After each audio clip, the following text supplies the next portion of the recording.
Olá, amados, a paz, Deus abençoe. Eu sou a Débora Rodrigues. Estamos juntos mais uma vez aqui para trazer para você aí um direcionamento da parte do Senhor. Muitas pessoas têm me perguntado, Débora, como que você orava para que você alcançasse aí a graça da restauração do seu casamento? Débora, como que você ora, né? São questionamentos que as pessoas nos fazem todos os dias. Amados, primeiramente quero dizer aqui para vocês que não existe uma forma correta ou errada de se orar, né? O que existe são realmente princípios que nós devemos seguir. Precisamos entender que não é uma receita de bolo, algo mágico, mas que vou estar dando para vocês aí alguns direcionamentos, algumas direções, onde eu tenho certeza que você vai aprender muito para poder aí buscar a restauração, seja na área que for, seja no casamento, saúde, no trabalho, na vida financeira, porque nós vamos entender que Deus trabalha com princípios. Por exemplo, quando o rei Ezequias ele adoece gravemente, Deus diz para ele: olha, você vai morrer e não viverá, prepare a tua casa. Deus estava decidido que aquele homem morreria, mas o rei ora e, devido à sua oração, Deus muda os planos. Deus muda aquilo que ele já havia decidido que aconteceria, que seria a morte daquele rei. E aí manda o profeta voltar e dizer: olha, eu ouvi a tua oração e acrescentarei aí mais 15 anos de vida para você. Ou seja, Deus mudou algo que já estava decidido. Às vezes nós temos situações, por exemplo, de enfermidades, de desemprego, dificuldade no nosso casamento, onde a gente pensa assim, não, não tem mais jeito, acabou, Deus já decidiu, porque parece que nós oramos, oramos e Deus não ouve, Deus não responde, e nós aí nos vemos numa situação muito difícil, onde pensamos assim que não há mais jeito. Porém, eu estou aqui para dizer hoje para vocês que Deus muda sim algumas situações, mas existem princípios que são imutáveis, são inquebráveis. Ou seja, tem coisas que Deus determinou, Deus fez como princípios e não vai mudar. Por exemplo, a aliança. Deus, ele jamais quebra uma aliança. Uma vez firmada a aliança com seu povo, ele jamais vai quebrar. Tanto é que nós vemos aquele povo estrangeiro onde eles enganam Josué e Josué acaba fazendo uma aliança com aquele povo inimigo. Porém, quando Josué descobre, Josué não pode voltar atrás. Ele é obrigado a manter a sua palavra e proteger aquele povo, porque Deus não quebra a aliança.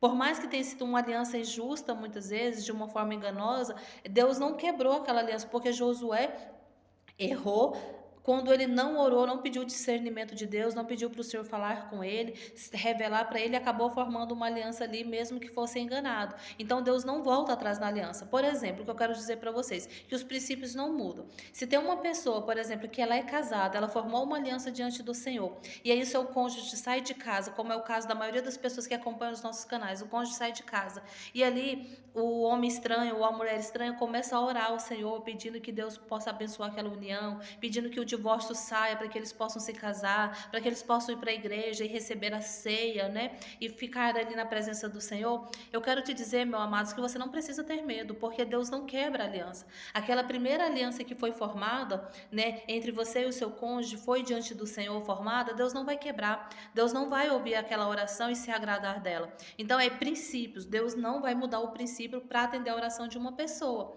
Então, você permanece firme. Então, quando a gente entende que a nossa oração ela precisa estar toda pautada nos princípios de Deus, precisa estar pautada no princípio que Deus nos dá, que é imutável, nós conseguimos ver as respostas das nossas orações. Amém? Então, eu vou sugerir para você que você assista todo esse vídeo até o final, prestando bastante atenção. Depois você reveja ele com papel e caneta, fazendo algumas anotações, porque isso você vai colocar em prática na sua vida. E aí você vai vendo, você vai pegando intimidade com o Senhor, você vai conseguindo ter esse direcionamento para quando você menos esperar, você estar orando de uma forma muito espontânea e tendo aí suas orações atendidas. Amém? Então vamos lá trazer para vocês. Primeiro princípio, que Deus não muda e que Deus não quebra, para que nós possamos ter as nossas orações respondidas, para que a gente possa aí ter o nosso casamento restaurado, a nossa vida financeira, o nosso trabalho, a nossa saúde. Primeiro passo, um coração limpo, sem mágoa, sem rancor, sem ressentimentos. Por quê? Porque a palavra lá em Isaías, ela nos diz que não é Deus que não ouve as nossas orações, mas é o nosso pecado que impede Deus de agir e de atender as nossas orações. Então, por que que o primeiro princípio é esse? Ter um coração limpo, sem mágoa, sem rancor. Porque eu preciso ir para a presença do Senhor com um coração perdoador, um coração disposto a perdoar. Perdoar quem, Débora? Perdoar todos, independente se é o seu cônjuge, se é amante, se é o amante, se é um patrão que foi desleal com você no seu trabalho, se é o seu pai que te feriu quando você era pequeno, quando você te machucou, te abandonou, não importa, você precisa ter um coração perdoador. E na presença do Senhor, ter este coração disposto a perdoar, um coração sincero, contrito e arrependido, Deus não pode resistir. A palavra diz que Deus resiste aos soberbos, mas dá a sua graça ao humilde. Então, quando você tem um coração perdoador na presença do Senhor, você, além de estar com esse coração aberto para perdoar, você vai confessar os seus pecados. Você vai entrar na presença do Senhor reconhecendo que você é pecador, que você é miserável. Senhor, eu reconheço que muitas vezes eu não amo como o Senhor quer que eu ame. Muitas vezes eu não vejo o meu irmão como o Senhor quer que eu veja. Eu julgo, eu critico. Muitas vezes eu tenho contado mentiras. Muitas vezes eu tenho sido preguiçosa na minha vida de oração. E aí você vai pedindo perdão para o Senhor dos seus pecados, abrindo o teu coração com humildade para que o Senhor não resista à tua oração. Então este é o primeiro princípio, este é o primeiro ponto. Um coração perdoador, um coração humilde, quebrantado na presença do Senhor, para que Ele ouça a tua oração. Amém? Segundo princípio que eu quero trazer para vocês, que é muito importante, está lá na palavra de Tiago. A palavra lá em Tiago diz assim: a oração do justo pode muito em seus efeitos. Então, quando você vai para a presença do Senhor com um coração disposto a perdoar, um coração disposto a amar, um coração que confessa os seus pecados, você vai estar vivendo a justiça diante do Senhor. E aí a palavra está dizendo que a oração do justo pode muito em seus efeitos. Então, como que eu vivo a justiça? Perdoando as pessoas que me ferem, amando as pessoas que não merecem ser amadas. Quando eu cumpro o preceito de ir à missa ou ao culto aos domingos, porque é o dia dedicado ao Senhor, eu estou fazendo justiça ao Senhor. Quando eu tiro tempo do meu dia para poder me dedicar à oração, seja de manhãzinha, seja de madrugada, à tarde, um tempo dedicado ao Senhor, para retribuir para Ele um tempo de qualidade com o meu Senhor, eu estou fazendo justiça ao meu Senhor. E aí a palavra vem dizer que a oração dessa pessoa, que ela é justa diante do Senhor, que guarda os mandamentos, que vive ali os preceitos do Senhor, o Senhor vê aquela oração como muito agradável, e aí ela tem muito efeito. Então, os efeitos da minha oração, ela vai ser potencializada, e com certeza Deus vai atender. Com certeza Deus vai atender. Muitas pessoas me questionam: Débora, mas seu casamento ele foi relativamente restaurado muito rápido. Sim, verdade, foi relativamente muito rápido. Eu confesso que vivi todas as dores intensas próprias de um deserto. Por quê? Eu nem me recuperava de uma coisa, já via outra, porque foi tudo muito em cima. Por exemplo, eu vivi a fase do repúdio, de muito ódio, de falar de divórcio, de OMs, de ver foto nas redes sociais, de querer desistir ali. Quando eu via a foto, falar: não, eu não aguento mais agora, assim, questão de 5 minutos, porque eu tive anjos na minha vida que falou: Débora, peraí, não é assim. E eu recobrei a minha razão e continuei lutando. Mas vivi intensamente. Mas por isso, como foi muito intenso, eu precisei também crescer muito espiritualmente de uma forma muito rápida e muito intensa. Então, procurei estudar todos esses princípios, procurei colocar em prática todos esses princípios e ser muito reta. Então, assim, procurei viver realmente a justiça de Deus, sendo fiel às ofertas, né? Sendo fiel ali aquilo que corresponde a Deus, seja nas ofertas, nos dízimos, no nosso tempo, sendo fiel aos domingos, que era dia do Senhor.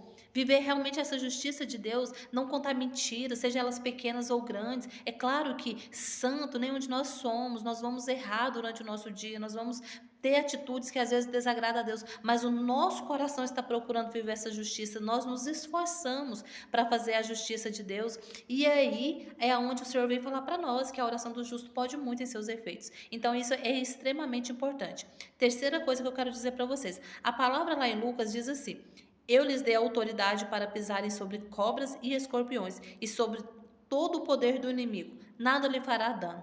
Ou seja, Deus nos deu autoridade para que nós possamos enfrentar Satanás, para que nós possamos enfrentar o inimigo e declarar a vitória de Deus na nossa vida.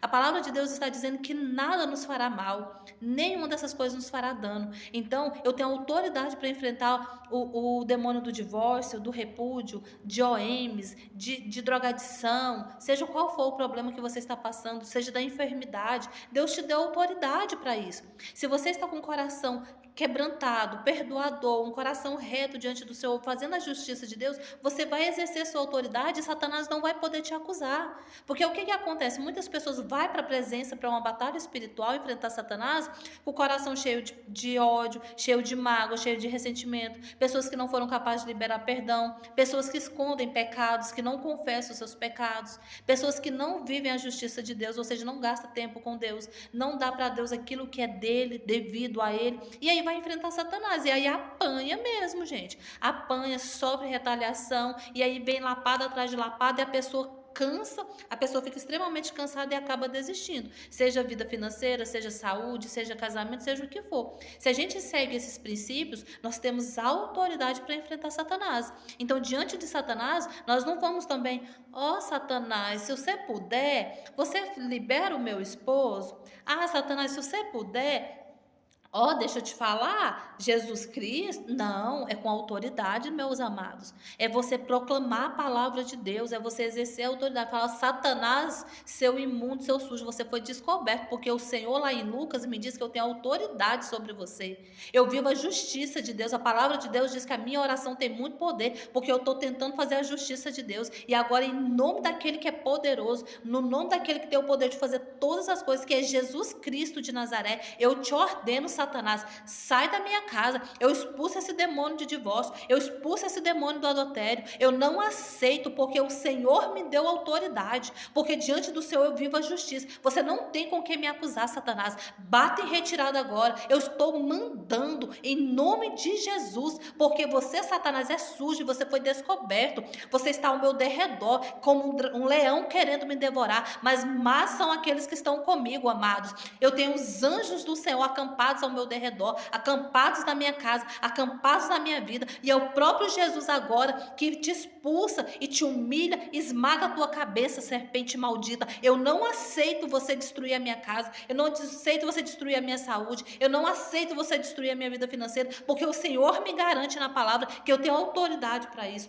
em nome de Jesus Cristo. Amém? E aí você ora com poder, com autoridade, colocando a palavra de Deus dentro da sua oração, apresentando a sua justiça diante do Senhor e confiando que Deus vai honrar a sua oração. Amém? Então, nós precisamos conhecer a palavra do Senhor. Uma outra palavra muito importante que eu quero dizer para vocês, onde fala assim lá em Salmos: esforçai-vos e fortaleça-se o vosso coração, vós todos os que esperais no Senhor. Por que eu quero dizer para vocês que essa palavra é muito importante? Porque muitas vezes você foi humilhado, muitas vezes você foi envergonhado, Satanás quis esfregar na sua cara: olha, tá vendo? Você está aí há anos esperando um marido que não volta, um marido que está no adultério, que está na farra, na bebedeira, e você está aí esperando. Ah, deixa eu te falar, você que vive na igreja e está comendo arroz e feijão, está vendo a vida do outro que vive no pecado, tem picanha para comer. Ah, não, mas sabe você que está aí em cima de uma cama doente, ainda fala desse Deus, glorifica o nome desse Deus e ri na sua cara? Muitas vezes você foi humilhado, muitas vezes você se sente envergonhado, muitas vezes você se sente triste, abatido, porque você fala, peraí, Senhor, né? Olha o que essa pessoa lá do mundo está falando para mim. E você se sente envergonhado. Muitas vezes você chora. Mas aí a palavra vem falar para você aqui em Salmos: esforçai-vos e fortaleça-se o vosso coração, vós que esperais no Senhor. Então, o Senhor está dizendo para você que você precisa se esforçar, sim. Você precisa se esforçar para quando essas pessoas chegarem com essas afrontas para te humilhar, você fortalecer o seu coração nos princípios que eu falei para vocês, que é a palavra de Deus, que é na justiça de Deus, que é um coração perdoador, para que você não se sinta envergonhado, não se sinta tentado a desistir, porque a palavra vem dizer: os que esperam no Senhor, vós todos que esperam no Senhor. Então você espera no Senhor, você sabe que o tempo de Deus é bom, é perfeito, é agradável, que o tempo de Deus existe um tempo para cada coisa, e que na hora certa a justiça de Deus vai acontecer. Por isso você precisa se esforçar para manter a perseverança, para manter a fidelidade na palavra do Senhor. E aí a palavra, quando você se alimenta, quando você enche a sua mente, o seu coração dessa palavra, Satanás não tem vez, porque quando Satanás manda essas pessoas te falar isso daí, você simplesmente fala: deixa eu te falar, glória a Deus por isso, glória a Deus porque o tempo de Deus é lindo, E a justiça quem me fará vai ser o meu Senhor, e eu glorifico o nome do Senhor, porque se o outro está lá comendo picanha, eu estou comendo arroz e feijão, é porque nesse momento isso daí é para o meu bem, mas no tempo oportuno o Senhor me exaltará, glória a Deus. E aí você tem a alegria de falar, porque você espera no Senhor, amém? Então, esses são os princípios para que você tenha a sua oração respondida, para que o seu casamento seja restaurado, para que a sua família seja restaurada, e a última palavra que está lá, sei que podes fazer todas as coisas. Nenhum dos teus planos pode ser frustrados. Amados, essa palavra realmente precisa ser o norte para a nossa restauração, para a nossa busca. Sabe por quê? Porque o Senhor vem dizer para mim e para você que nenhum dos planos dele pode ser frustrados. E não existe plano maior, não existe plano mais perfeito do que a salvação das famílias. Deus sonhou com a sua família. Deus sonhou com uma família santa, onde o homem é o sacerdote, a mulher é uma mulher virtuosa, os filhos são filhos tementes ao Senhor, são jovens que glorificam o nome do Senhor. Deus sonhou com um homem que cuida da sua esposa, que protege, que dá amor, que dá carinho, que honra a sua esposa diante das outras mulheres. Deus sonhou com uma esposa que respeita o seu marido, que dá dignidade para o seu marido, que ajuda ele a crescer na missão de ser um homem que leva os filhos para o céu, que leva a sua esposa para o céu. Deus sonhou com estes filhos que hoje vai se levantar uma juventude santa, uma geração santa que profetiza e proclama o nome do Senhor. Então o Senhor está dizendo para mim que os planos dele não podem ser frustrados, ninguém pode frustrar os planos de Deus. E você precisa crer que a sua família é um plano de Deus, é um plano perfeito. Então, sei que podes fazer todas as coisas e nenhum dos teus planos pode ser frustrados. Então, essa palavra você vai usar na hora da tua oração com autoridade. Falar, meu Deus, eu sei que os teus planos é de uma família santa, é de uma família convertida. O Senhor não tem planos de divórcio, o Senhor não tem plano de segundo casamento, o Senhor não tem planos de adultério para nós. O Senhor não tem planos para que meus filhos fiquem perdidos aí nas drogas, no homossexualismo, na bandidagem. Não, na bandidagem, não. O plano do Senhor é que os meus filhos sejam santos, sejam jovens santos, uma geração santa. E aí você vai usar a autoridade que Deus te deu. Se você veio até esse vídeo por causa do título, onde eu falo lá, né, como eu orei e alcancei a graça da restauração aí relativamente rápido, então eu quero que você confie, não em mim, mas em Deus, que me deu esses pontos, que me deu essas estratégias para lutar, para orar pela minha família, e eu continuo fazendo assim, e que você ora com poder e autoridade. Então como que você vai fazer? Como que eu faço, Débora? Dessa forma. Em nome de Jesus Cristo, eu estou diante de Ti, eu reconheço o meu pecado, reconheço a minha fraqueza. Senhor, eu não quero perdoar o M, não quero perdoar aquele homem que me humilhou, mas eu me coloco na Tua disposição, o meu coração nas Tuas mãos. Dai-me a graça do perdão, reconheça as suas misérias, as suas fraquezas, e depois você usa a palavra de Deus com autoridade e com poder, para que você alcance a vitória. Diz para mim aqui nos comentários, você ora com poder, com autoridade, com o coração perdoador? Ou você ainda tem muita mágoa no seu coração, você ainda deseja vingança, você ainda tem raiva, e acha que a OM, ou acha que o seu esposo foi responsável por toda a dor e sofrimento que você está passando. Amados, deixe para mim aqui nos comentários, porque a gente se conhece um pouquinho, eu posso trocar aí com você um pouquinho das minhas experiências, e gosto de conhecer as experiências de vocês, sem falar que vocês ajudam o canal a crescer. O YouTube compartilha esse vídeo para outras pessoas, e eu tenho certeza quantas pessoas precisando ouvir essa palavra, quantas pessoas passando por depressão, por tristeza, porque o esposo foi embora, ou porque o filho está envolvido com drogas, pessoas pensando em tirar as suas vidas. E isso tem falado muito forte no meu coração nessa última semana, e nós precisamos alcançar essas vidas, nós precisamos chegar até elas para que elas possam entender que elas não estão sozinhas, que Deus tem um plano perfeito para a vida delas, que é um plano de alegria, de amor e de salvação eterna. E quando nós compartilhamos, quando nós damos like, nós curtimos, comentamos e compartilhamos, nós nos tornamos ajudadores também de Deus nessa missão. Amém? Então eu quero pedir para você, compartilhe este vídeo, me ajude, se inscreva no canal se você não é inscrito e tenha certeza, Deus quer restaurar a sua família. E através desses princípios que eu passei aqui para você, você orando com poder, você se humilhando na presença do Senhor, você entregando a sua vida nas mãos do Senhor, você terá a graça de um casamento restaurado, você terá a graça de uma saúde restaurada, de uma vida financeira restaurada. Aplique verdadeiramente. Se você colocar em prática esses pontos e você não alcançar o milagre, meu amado, minha amada, você pode ter certeza que tem algo muito errado ali no meio dessa situação, porque é impossível você colocar em prática todos esses pontos, um coração perdoador, um coração quebrantado, um coração humilhado. A palavra, muita gente diz assim, aquele que é humilhado será exaltado. Não é assim, a palavra diz, aquele que se humilha será exaltado. Então, quando eu me humilho por amor a Deus, por amor da palavra de Deus, em obediência, porque é humilhante mesmo, você ficar 2, 3, 5, 10 anos esperando um marido que está lá vivendo com outro, já tem até filho, é claro que é humilhante, mas você se faz humilhada por amor a Deus. Você se permanece nessa condição por amor a Deus, não é por amor ao homem. E aí o Senhor vem e te exalta no tempo oportuno, porque o tempo de Deus é lindo, o tempo de Deus é perfeito. Meus amados, tenha certeza, Deus mais do que ninguém sonhou com a tua família e Ele quer restaurar a tua família. É o plano perfeito, então fique com essa palavra no seu coração. Alimente para que Satanás não te engane, não coloque mentiras no seu coração. Sei que podes tu fazer todas as coisas, nenhum dos teus planos pode ser frustrados. Amém? Deus abençoe a sua vida. Não se esqueça, todas as coisas cooperam para o bem dos que amam a Deus. Você ama? Então é para o seu bem.